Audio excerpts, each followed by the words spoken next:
হরে কৃষ্ণ। জন্ম কর্ম চ মে দিব্যম, যো ব্যক্তি তত্তত ত্যক্ত দেহ পুনর্জন্ম নৈতি মামেতি সহর্জন। ভগবান শ্রীকৃষ্ণ অর্জুনকে বলছেন, হে অর্জুন, আমার জন্ম কর্ম সব হচ্ছে দিব্য।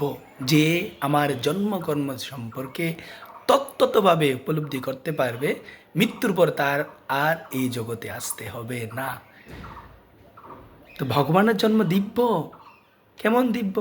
ভগবান যখন মথুরায় কারাগারে জন্মগ্রহণ করেছিল, তখন দেখুন, ভগবান আমাদের মতো 10 মাস 10 দিন গর্ভে থেকে প্রকটিত হননি। ভগবান ডাইরেক্ট গোলক বৃন্দাবন থেকে দেবকী মাতার সম্মুখে আবির্ভূত হয়েছিল চতুর্হস্ত সম্মুখ শ্রী বিষ্ণু নারায়ণ রূপে। এবং দেবকী মাতা প্রার্থনা করছে, প্রভু, তোমার এই দিব্য রূপ আমি সহন করতে পারছি না, তুমি দিবস রূপে আমার সম্মুখে উপস্থিত হও। তখন ভগবান শ্যাম সুন্দর মুরারিধর কৃষ্ণ রূপে দেবকী মাতা বসুদেবের সম্মুখে আবির্ভূত হয়েছিল। তো ভগবানের জন্ম দিব্য। কর্ম, শিশুবেলায় 3 মাস বয়সে ভগবান কৃষ্ণ পোতনা মতো বিকট রাক্ষসীকে বধ করেছিল। ভগবানের কর্ম দিব্য। আমাদের সম্ভব 3 মাস বয়সে একটা পিপিলিকে মারার সম্ভব আমাদের?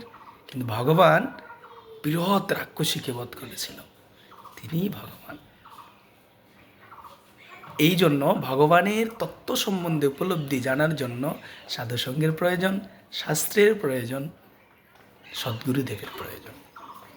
তা আসুন আমরা শ্রীমদ্ ভাগবতমের আশ্রয় গ্রহণ করি, সদ্গুরুদেবের আশ্রয় গ্রহণ করি এবং প্রতিদিন সাধুসঙ্গে আমাদের জীবনকে কৃষ্ণময় গড়ে তুলি এবং ভগবান সম্বন্ধে তত্ত্বতভাবে আমরা উপলব্ধি করি। এই জন্মেই যেন আমরা ভগবত ধামে ফিরে চলি। হরে কৃষ্ণ।